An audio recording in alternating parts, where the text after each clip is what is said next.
Everybody doing today? All right. All right. So I'm Michael Imhotep, founder of the African History Network, host of the African History Network show. I'm a talk show host, researcher, lecturer, writer, and historian. Some people listen to me on 910 AM Superstation WFDF for 7 years, or see me on Roland Martin Unfiltered every Friday. So I've been asked to do a presentation dealing with the case for municipal reparations, Okay. And you can come see me at the end. If you need any of my information, I got flyers specially made up for you all today. All right. Now, what I want to do in this presentation, hopefully everybody can see, is briefly, this is only 30 minutes.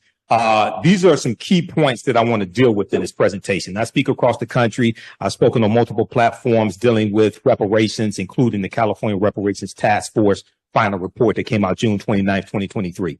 We'll briefly look at defining what reparations is, defining specifically with specificity what municipal reparations are, which is different than just general reparations, and why municipal reparations are a good option. But municipal reparations does not absolve the need for reparations at the federal level. We need both. What was Michigan's history of slavery? And that's important to understand, because even though slavery did exist in Michigan up until 1837, Michigan was not Mississippi or Texas or Tennessee or Alabama if you actually study the history. So it's a lot of things that happened after slavery ended in 1837 in Michigan, especially Detroit, that we definitely need to repair the damage of as well. Why did Michigan have such few slaves in comparison to Mississippi and Texas? Who has never heard of the Northwest Ordinance of 1787? Raise your hand. You never heard of the Northwest Ordinance of 1787. This is why it's important to understand history and law. And I spoke last Saturday for Phi Beta Sigma Fraternity Incorporated, my fraternity, Zeta Phi Beta Sorority Incorporated, our Black History Month celebration. And one of the things I talked about is history, economics, law, and politics. We have to understand all four: history, economics, law, and politics. I'll mention briefly the California Reparations Task Force. I'm gonna give you some sources in this presentation for you to do more research. Proper documentation ends all conversation. I tell people, you don't have to believe a word that I say. Go research this for yourself. Okay, you don't have to believe me. In Detroit's history of racism against African Americans. Okay, now when we look at this historically, the term reparations did not apply to slavery. Historically, when we talk about reparations, it was a levy on a defeated country, forcing it to pay some of the war costs of the winning countries. Reparations were levied on the Central Powers after World War I, 1914 and 1918, to compensate the Allies for some of their war costs. They were meant to replace the indemnities which had been levied after earlier wars as a punitive measure, as well as to compensate for economic losses. After World War II, 1939, 1945, the Allies levied reparations principally on Germany, Italy, Japan, and Finland. If we advance in history later, the meaning of reparations became more inclusive. It was applied to payments undertaken by the Federal Republic of Germany to the State of Israel for crimes against the Jews in territory controlled by the Third Reich, the Nazis, and to individuals in Germany and outside it to indemnify them for the persecution. The term was also applied to the obligations of Israel to the Arab refugees who suffered property losses after Israel's victory over the Arab states in 1949, okay, when they set up the state of Israel. If you go to Britannica.com, they have a good article there. This is just a summary of it. Reparations at Britannica.com. Now, when we talk about reparations for African Americans, especially from the federal level. Okay. Just a working definition. This is not an endorsement of one organization over another, because I don't belong to any of them. But the National Coalition of Blacks for Reparations in America, better known as NCOBRA, defines reparations as a process of repairing, healing, and restoring a people injured because of their group identity and in violation of their fundamental human rights by governments, corporations, institutions, and families. At the root of the term reparations is the concept of repairing the damage that was done to someone, making them whole again, restoring them to a position before the damage was done. Okay. And as I explained to people, it's important for us to actually study what actually happened as opposed to what we think happened. because when we get deep into this, like if you read the 74-page executive summary from the California Reparations Task Force, their final report released June 29th, 2023. I've read the 74-page executive summary. I'm going through now reading the 1,000-page report. The history is mind-boggling. It's a wonder we survived. Okay, what was actually done to us and how law from the state and federal level and the federal government were used against us to continue to inflict the harm today. Now, those groups that have been injured have the right to obtain from the government, corporation, institution, or family responsible for the injuries that which they need to repair and heal themselves. In addition to being a demand for justice, it is a principle of international human rights,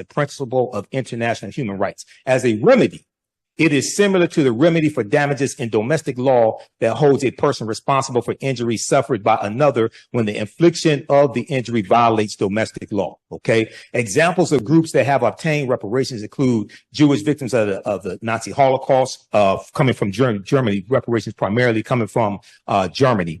They put about $90 billion in a pension fund. Okay, for Jewish Holocaust survivors. Japanese Americans interned in concentration camps in the United States, basically 1942 to 1945, $1.6 billion was set aside at past Congress in 1988. And they had a 10-year window from 1988 to 1998 to apply, and they got $20,000 each. Now, contrary to popular belief, this did not apply to all Japanese Americans. This was only issued to approximately 82,250. If you want documentation on that, I have it.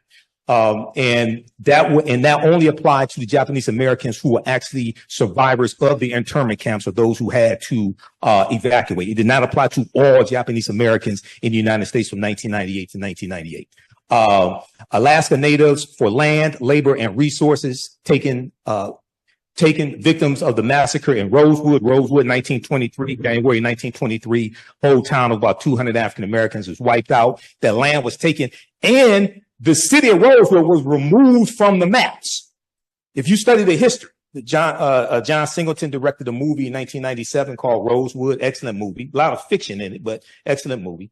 Rosewood, Florida, and their descendants, Native Americans as a remedy for violations of treaty rights, and political dissenters in Argentina and their descendants. Now, one of the things that has to be, and I'm going to continue with this presentation, but when we talk about Native Americans, for some reason, people keep leaving out the Black Freedmen and Indian treaties of 1866, which applies to Black people. And many of our ancestors were in those treaties, getting benefits, getting land, members of Native American nations like the Creek Indian Nation that founded Tulsa, Oklahoma in 1834. And when they went into Tulsa on the Trail of Tears, they took their Black slaves with them.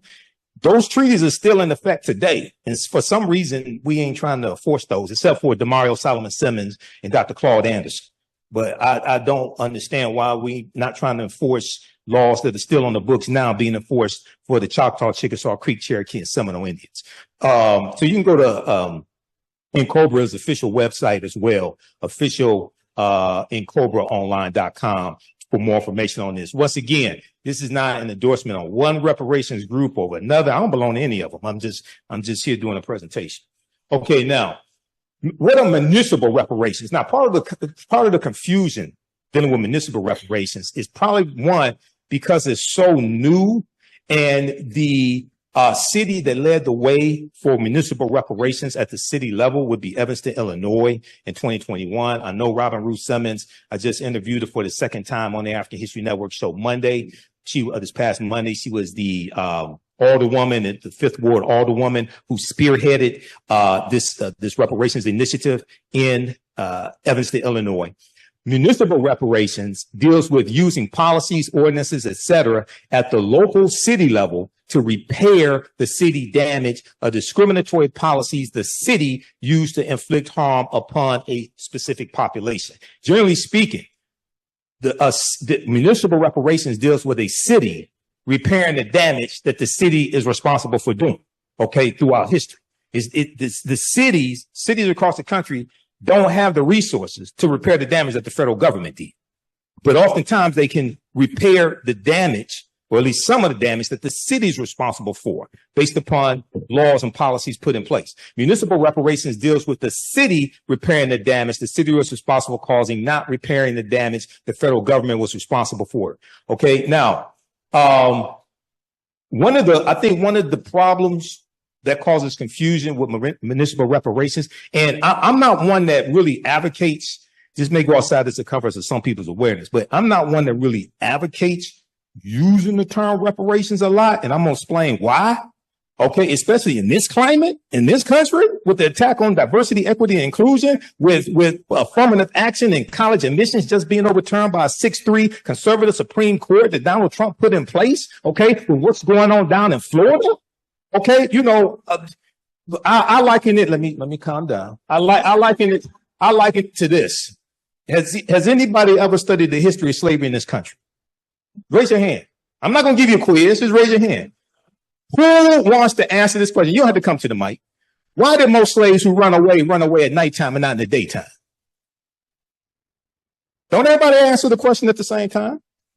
Why did most slaves who run away at nighttime and not in the daytime? They don't get caught. Huh? They don't get caught. Yeah, they knew they had a better chance of getting away. Yeah. Run away in the darkness. Yeah. Okay. All right. Now, in the case of Evanston, Illinois, they did not have a history of slavery, but they did have a rampant history of housing discrimination. Now, in preparation for my first interview with Robin Ruth Simmons, I read a lot of their 70-page harm report that the local historian Dino Robinson put out because he was commissioned by city council. So anybody thinks you can do reparations without doing a harm report, I beg to differ with you on that. Okay. Now, what they found is, see, the state of Illinois abolished slavery in 1818. Okay. Different states abolished slavery at different times. Michigan abolished slavery in 1837. And I'm going to get into this presentation. Michigan didn't have tens of thousands of slaves. 1837 at best, Michigan had probably about 23. Yeah. In 1837, about 73 in 1773. Mississippi had 430,000 in 1860. So don't take this the wrong way, but I when I hear people, and I speak across the country, and I'm on platforms across the country, when I hear people talking about slavery in Detroit, yeah, the Underground Railroad, Second Baptist. My mother's a historian of the Underground Railroad. Yeah, it was slavery here. This ain't Texas. Texas had 250,000 slaves in June of 1865 when Major General Gordon Granger goes into Texas to deliver General Order Number 3, which is why you commemorate June 19th. We don't even understand the history of June 19th because that wasn't the last day. Delaware and Kentucky didn't abolish slavery till December 18th, 1865. Tennessee didn't abolish slavery till February 22nd, 1865. So Juneteenth is not the last day of slavery. And the Emancipation Proclamation didn't free the slaves either. That's another conversation. All right. Now, reparations and any process for restorative relief must connect between the harm imposed and the city. Not what you think happened, but what actually happened, the harm imposed and the city. The strongest case for reparations by the city of Evanston is the area housing. Why? Because Evanston wasn't founded until 1853. Evanston was founded after slavery ended in 1818 in Illinois. Evanston, Illinois did not have a history of slavery. And I heard all these reparations people running around talking about that's not reparations for slavery. You're right, because they don't have a history of reparations for slavery. They don't have a history of slavery. Evanston is a city of 60,000 people. The black population is 16% and declining. A city is not going to try to repair the damage that the city wasn't responsible for creating. You got to go to the federal government for that. And so you got to understand, so this is why, see, my teachers, Dr. Leonard Jeffries, Professor James Small, Professor Kaba Hiawatha Kamene, taught me how to do a systems analysis. Okay, this is why a lot of this stuff out here you don't see me involved in. Because I already know I ain't going to go anywhere. Because I'm listening. And I'm like, okay, the plan that you're laying out to try to get to where you say you want to get to, that's not going to get you there. Because you haven't properly analyzed the problem. All right, so the strongest case for reparations in the city of Evanston is the area housing, where there is sufficient evidence showing the city's part in housing discrimination as a result of the early city zoning ordinances in place between 1919 and 1969, when the city banned housing discrimination. 1969, after the Fair Housing Act in 1968. Now, you got some people who say, well, we need a anti-black hate crime bill. Okay, well, that sounds good, but Title VI of the 1964 Civil Rights Act, Section 601, non-discrimination fairly assisted programs, is why race-based policies are illegal at the federal level. And I learned this when I was on a committee to write an executive order for the city of Detroit and the Kwame Kilpatrick administration. And our corporate counsel, Chair McPhail, our very first meeting, because it took us 13 months to get this done, because it was much more complicated than we thought. Once we got in, took everything apart, and realized what we were dealing with, it took us 3 times as long to get this completed. And she told us at our very first meeting, she said it's illegal for us to write policies that are only for Black people in the city of Detroit. But what we can do is we can write policies for Detroit-based residents, which would disproportionately help African Americans. You have the same thing at the federal level. Go to archives.gov. Anybody ever read the 1964 Civil Rights Act? Like the whole act. Go to archives.gov, because I go read this stuff. I go study these laws. This is why you hear me talk about political self-defense.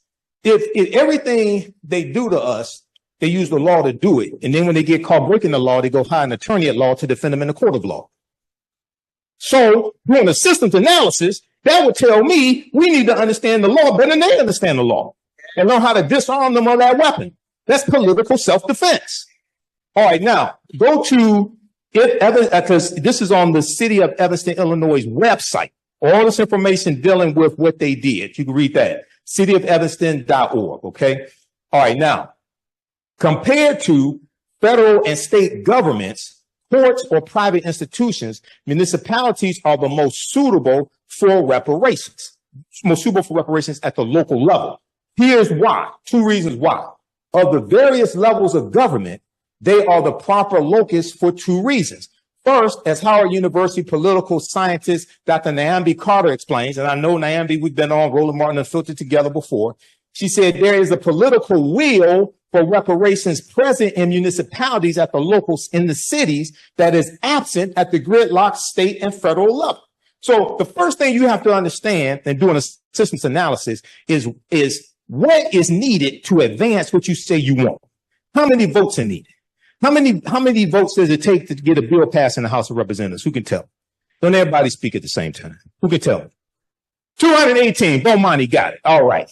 I got a prize for you at the end, Bomani. All right. Now, in the House of Representatives, unless it's a bill that qualifies for the budget reconciliation process, or unless you're dealing with judges because of what Mitch McConnell did to the Senate, how many votes does it take to get a bill passed in the Senate?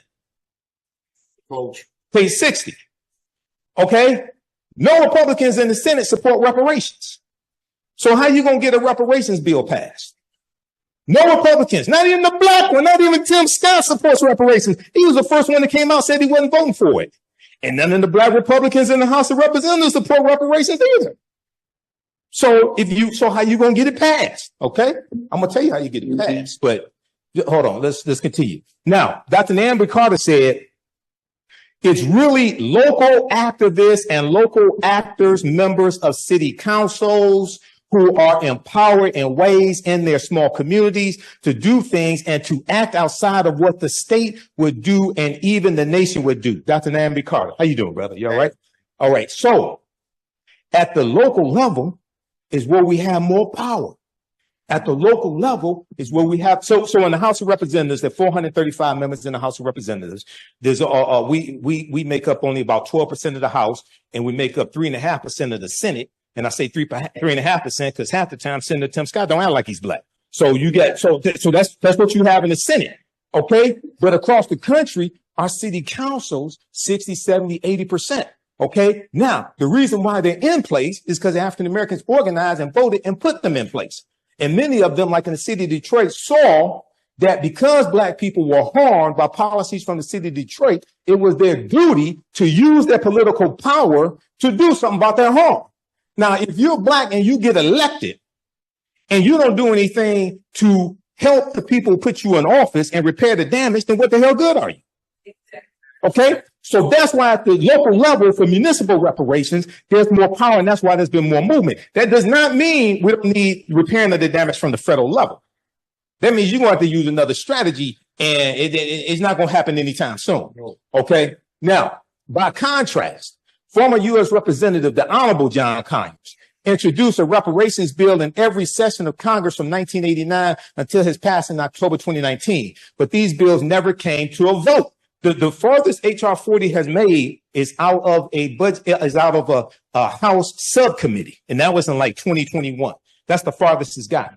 And although President Biden indicated his support for a reparations commission, any sudden action is unlikely. If you read the 1,000-page California Reparations Task Force, please don't take this the wrong way. We don't need another study. Okay? You know, who was that? Tina Turner had that song, "You Don't Need Another Hero." Look, if you read that, you don't need another study, because we're going to get studied to death. Okay?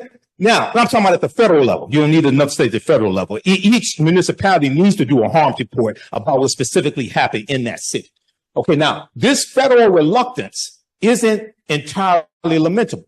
Although local policymaking is often undervalued, decisions made closer to home can have larger impacts on Americans' everyday life than decisions made in Washington. That doesn't mean what happens in Washington is not important. It's extremely important. But at the local level, we have more control and more ability to use that power to bring about solutions to help everyday African Americans. Ashay?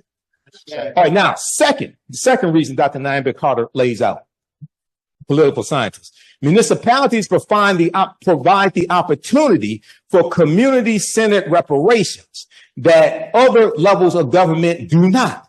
A local approach allows for powerful, close-to-home storytelling, enabling greater understanding of connections between past and present. In turn, this animates the development of thoughtful, conducive reparations. Additionally, municipalities can solicit input more easily from community members and encourage their involvement. Okay. Now, a municipality-based approach allows for accessibility and proximity between government and beneficiaries once the policy is in place. Such a plan can more effectively empower the community and enable rebuilding relationships with perpetrators of the injustice, if you want to rebuild those relationships. Now, so for more information, read this. This is a good report here. This is by Brooks Simone, University of Michigan Law School.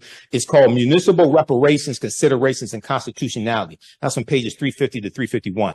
Part of the confusion is, and I searched online for hours trying to find a working, clear definition of municipal reparations, and I'm still searching. So when I graduated from Wayne State's Business School in 1994, okay, one of the things we learn is that it's very hard to solve the problem when you can't define what it is that you're trying to achieve. Okay, so the first thing, even though I knew what I wanted to put in this presentation, the first thing I had to do was come up with a working definition of what municipal reparations is. Otherwise, you're just shooting at a target you can't see. And then what happens is, just like how Republicans and conservatives hijack critical race theory, and critical race theory has existed since the 1960s. Okay. And they hijacked it and co-opted it and made it into what they wanted to be. Now, anything that deals with racism or slavery or anything like that, now they call that critical race theory, and then they attack it. That's why you have to clearly define what it is you're talking about. And see, that's why don't take this the wrong way, but see, that's why, especially on the national level, even here in Detroit, you have to understand right-wing conservative radio and right-wing cable news, Fox News. Fox News, that's the most popular cable news network. Now, if you watch it, you can say, you may say, how is this the most popular? These people are crazy. Well, look at the rest of America. It's representative, and they prey on fear. They help to spread the lies about what critical race theory is. Fox News. Okay. So one of the things I think in this city, across the country, we have to also develop better strategies on how we're messaging what it is that we want. And let me give you an example out of San Francisco, because I studied what happened in San Francisco. San Francisco Reparations Task Force, right? They released about over 100 policy recommendations. Somebody in the meeting, in the audience, said all black people should get $5 million reparations. No formula. It's not just $5 million. Okay. Now, if you go Google articles dealing with the California Reparations, dealing with San Francisco Reparations Task Force and their policy recommendations, the $5 million made up 80 to 90% of the media coverage. Now, apparently nobody did the math. Because when I was on Roland Show and Faraji Muhammad Show, The Culture on the Black Star Network and then African History Network show, I broke down the math. There are 50,000 African Americans in San Francisco. When they put together their stipulations, requirements, because see, the state of California also has a similar law like the federal government where race-based policies are illegal. That's why the California Reparations Task Force had to structure theirs based upon lineage as opposed to race, because it's illegal. And they want to make sure anything that gets passed by the state assembly does not get overturned in courts. Because if conservatives sued to overturn President Biden's executive order on student loans, and if you had Roe versus Wade overturned by a 6-3 conservative Supreme Court, you think there won't be lawsuits regarding this? Absolutely. When I talked to Robin Ruth Simmons 3 years ago, she said the way they structured it coming out of Evanston, it was structured to be able to withstand lawsuits because she said they knew they were coming. So San Francisco, if 20,000 African Americans get $5 million, that's $100 billion. $100 billion is 7 times the annual budget of the city of San Francisco that has an annual budget of $14 billion and was facing a 2-year projected budget shortfall of $728 million. And African Americans are 6% of the population of San Francisco and 6% in the state of California. So I have the video because I talked about this on my show. There was one city councilman from San Francisco. He was interviewed by a local news station and they were talking about the $5 million. And he said, you know, we got over 100 policy recommendations. I'll be happy to talk about those. The white newscasters want to talk about the $5 million. They want to deal with fantasy because what they do is co-opt something, right? Make it into what they want it to be and then attack it to make sure you don't get. This is how they've attacked critical race theory. Okay. Critical race theory is not taught in K through 12, not according to Moms for Liberty, not according to Fox News. So we have to be careful of this. All right. Michigan's history of slavery. Well, I'm on time. Oh, Lord. Michigan's history of slavery. Okay. Historian Tia Mills, a professor in the Department of Afro-American and African Studies, and the 2011 recipient of the MacArthur Foundation Genius Grant. She cited in this article here, and I'll give you the name of it in just a second, but very quickly. Slavery in Detroit grew out of the bustling fur trade when the settlement was under French control. So Detroit, founded by the French, 1701, right? We learned that in elementary school, okay? The early censuses hosted by Tia Mills and her students revealed the number of slaves steadily increased through the years. Records from 1773 show there were 73 slaves in Detroit. Detroit ain't Mississippi, even though a lot of our people, my dad came from Mississippi, his family. Detroit is not Mississippi. By 1782, the number of African slaves more than doubled to 170, not 170,000, not 17,000, 170. Even after the Northwest Ordinance of 1787 took effect clearly prohibiting slavery. And in the Northwest Ordinance, everybody research this, it says neither slavery nor involuntary servitude shall exist in the territory because that's where the language from the 13th Amendment comes from, the Northwest Ordinance of 1787. And that wasn't created to re-enslave black people. We haven't studied the history of what happened. Slaveholders found loopholes in the language and continued as though nothing had changed. But look at what happened. And I'm going to skip some of this here. Okay, Jay Treaty 1793 in 1795, Detroit nearly had 300 African slaves. Read this article, Detroit's Dark Secret Slavery, Michigan Today, UMICH.edu. That's Michigan University, University of Michigan. The 1830 U.S. Census showed 32 slaves living in the Michigan Territory because Michigan is not a state in the Union until 1837. 32 slaves in the Michigan Territory because the Northwest Ordinance of 1787, what it did was it abolished bringing slaves into what was known as the Northwest Territory, Michigan, Indiana, Illinois, Wisconsin, and part of Massachusetts. All right. That's why Michigan has low levels. Also, the climate in Michigan And Michigan was not, slavery was not essential to the economy of Michigan, whereas slavery was essential to Mississippi because the number one cash crop was cotton, especially after 1793. Okay, now, according to the terms of, no, skip over that. Let's go to this here.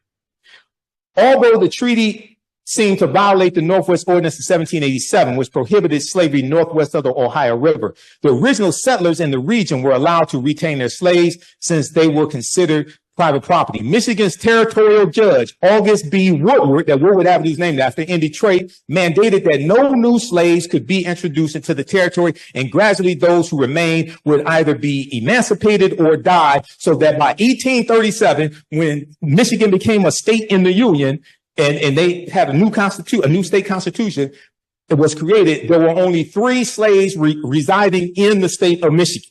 Okay, once again, yes, harm was done. Okay, but most of that is done after slavery ends in the state of Michigan. Okay, now let's skip over all this here. Slavery, let's look at this. How many African slaves were in Mississippi? Let's compare Michigan to Mississippi. Slavery grew rapidly in Mississippi during the decades before the Civil War. Civil War 1861 to 1865. By 1860, Mississippi's enslaved population was well over 430,000. While there were only 350,000 white people in the state of Mississippi, yet most white people were not slaveholders, and even those who were, other than plantation owners, enslaved fewer than 10 African people. The state's economy was primarily based on the production of cotton, especially after 1793, when Eli Whitney creates the cotton gin. You have copies of the cotton gin, and then 1803, you have the Louisiana Purchase that doubles the territory of the U.S. and gives the U.S. more land to plant crops, which increases the need for enslaved African people. Let's skip over that, the rest of it. What about Texas? We celebrate June 19th, Juneteenth. In Texas, slavery had continued as the state experienced no large-scale fighting or significant presence of Union troops. Texas was a safe haven for slaveholders, so there were very few battles during the Civil War in Texas. So slaveholders from Mississippi, Alabama, Georgia would take their slaves into Texas. Okay, Texas had 250,000 enslaved Africans in June of 1865.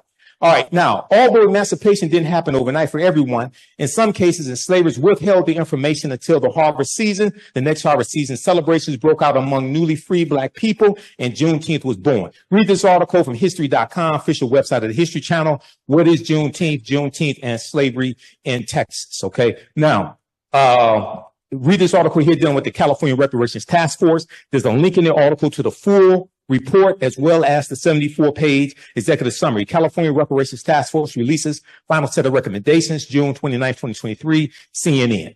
Okay, now I'm going to skip over some of this here, skip over that.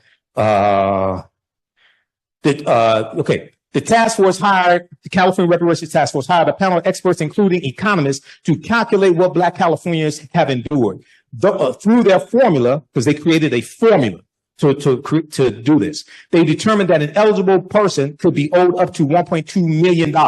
The formula includes dollars lost because of race-based health disparities, mass incarceration, housing discrimination, unjust land seizure, and other harms that have major impacts on Black Californians. California, even though they've identified somewhere between 1,500 to 4,000 enslaved people from 1850, when California becomes a state in the Union, to 1860. California ain't Mississippi, Texas, Alabama, Tennessee. California doesn't have a huge slave population either, but they have a deep history of segregation, housing discrimination, voter suppression, all those things, something similar to what happened here in the city of Detroit as well, and the state of Michigan. This is at archives.gov, Title VI of the 1964 Civil Rights Act, non-discrimination, fairly assisted programs, which is why race-based policies are illegal at the federal level. Now, some people say we need an anti-Black hate crimes bill. Well, first of all, the first hate crimes act in the history of this country was signed into law in 1968 by President Lyndon Baines Johnson. It was part of the Fair Housing Act, and it's part of the modern day civil rights movement, largely for African Americans. Okay. Secondly, people forget somehow the Emmett Till anti-lynching bill, which was the first anti-lynching bill in 122 years. This is Representative George Henry White in 1900, who's the only Black man left in Congress. Okay. Presented the first anti-lynching bill. Okay. Now, there's a good article from NBCnews.com that talks about local reparations as well. Reparations gained historic momentum in 2023 because of California's efforts. Read that at NBCnews.com. Now, here's why I don't use the term reparations for what we want. 2/3 of Americans are against reparations. There's a Pew Research study that was done in 2021. Read this article here, Associated Press, apnews.com, February 24, 2023. Japanese Americans want redress, fight for Black reparations. Because you have some Japanese Americans who were siding with African Americans to get some type of redress restitution. Only 30% of U.S. adults surveyed by the Pew Research Center supported reparations for slavery in some way for descendants of formerly enslaved people, 77% of whom were Black Americans. Surprise, surprise, surprise. Support among Latinos and Asians were 39% and 33% respectively, and white Americans had the lowest rate of support at 18%. I think a lot of them watch Fox News. All right, now, one of the things that has to happen, yes, you have to have a harm report. That is extremely important. But two, focus, and I deal with this in my presentations, focus on present day structural inequities as opposed to just focusing on slavery, because present day structural inequities are the legacy of slavery.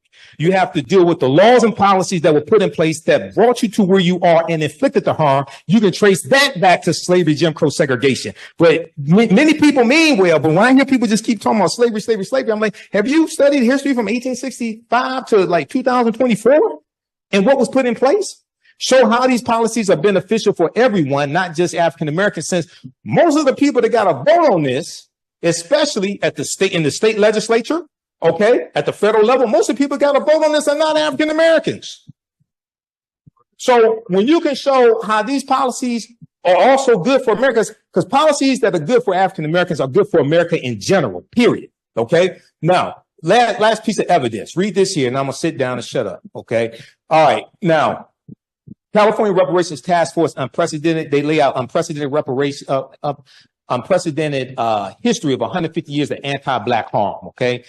And if we look here, the California report covers not just the immediate impact of enslavement, 246 years in the U.S., but also the harms of decades of political neglect, finding that there has been sustained damage to generations of Black Americans. The damage has had a lasting effect on the political, economic, social, physical, mental, and cultural well-being of Black people. Now, what they do, they break it down into 12 harms. They tell you in the executive summary and the introduction, it's more than 12 harms that have happened, but they focus on the 12 harms. They lay out the history of what happened, and then the 115 policy recommendations are designed to repair the damage of the 12.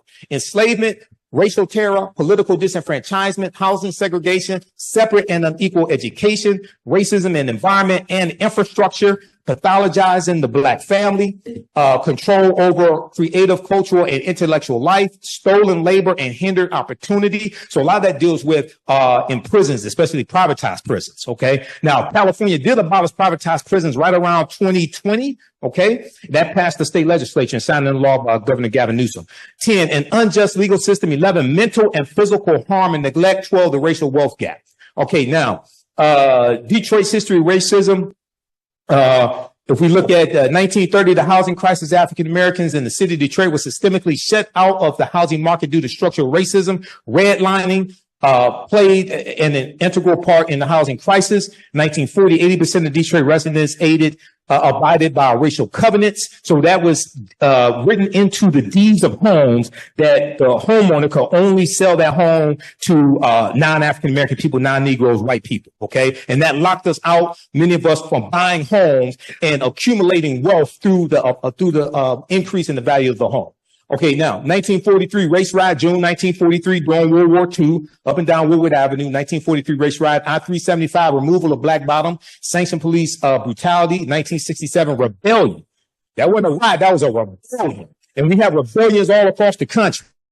1990, 1995, takeover of Detroit public schools, Detroit bankruptcy as well, also over-assessing on property taxes. And when you study the history of that, that's one of the ways our land has been stolen from us. I got an article from the Washington Post dealing with African Americans. The value of our property taxes are oftentimes over-assessed. Okay. And this has happened across the country. All right. Now, lastly, this article right here, this proves my point here. This is a study from Citigroup Bank. Racism has cost the U.S. $16 trillion. This article is from CBSnews.com, September 23rd, 2020.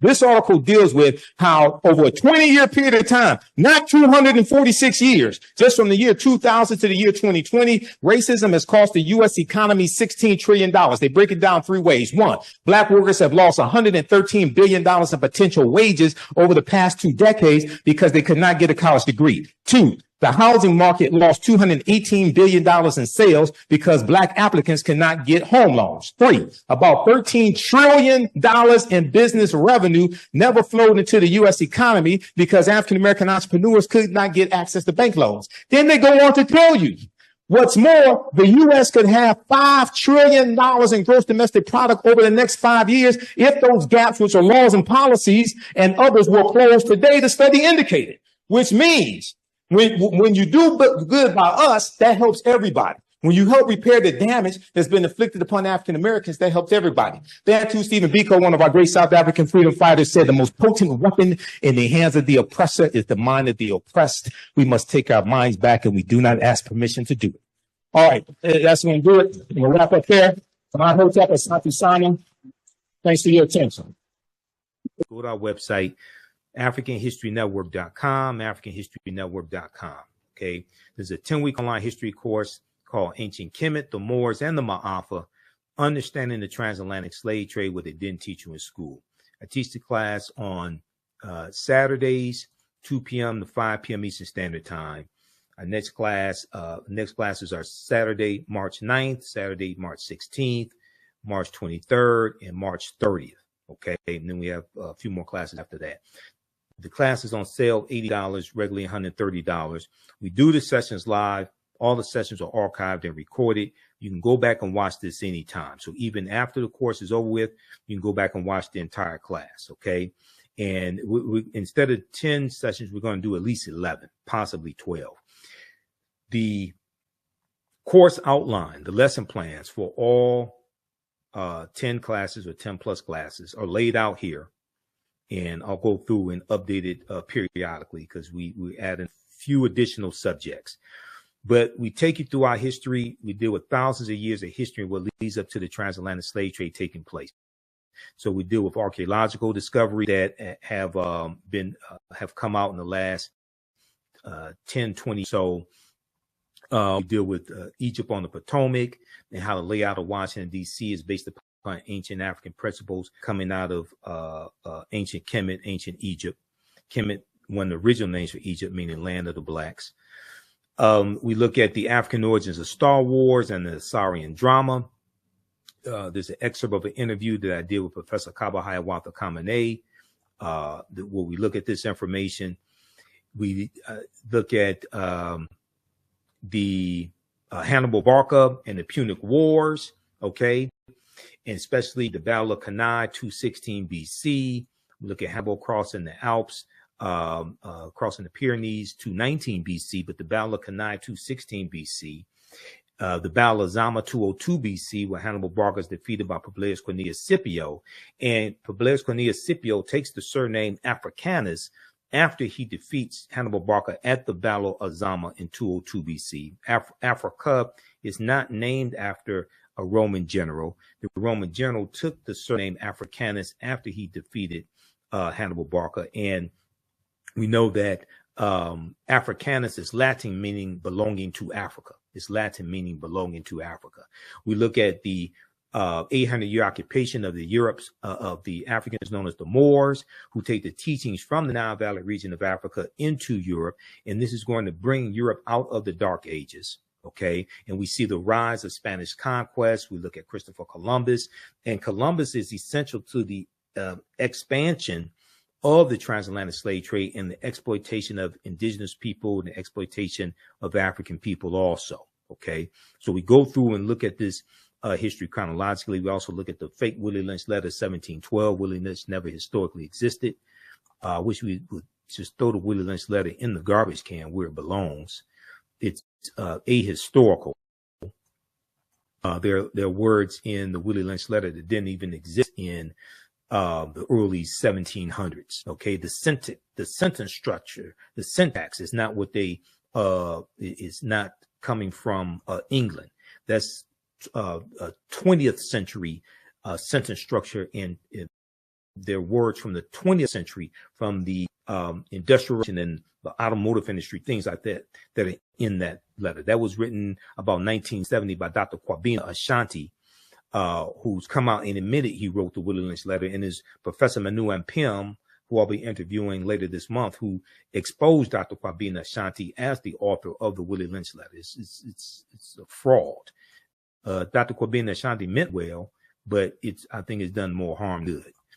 Okay, so you can register for that course at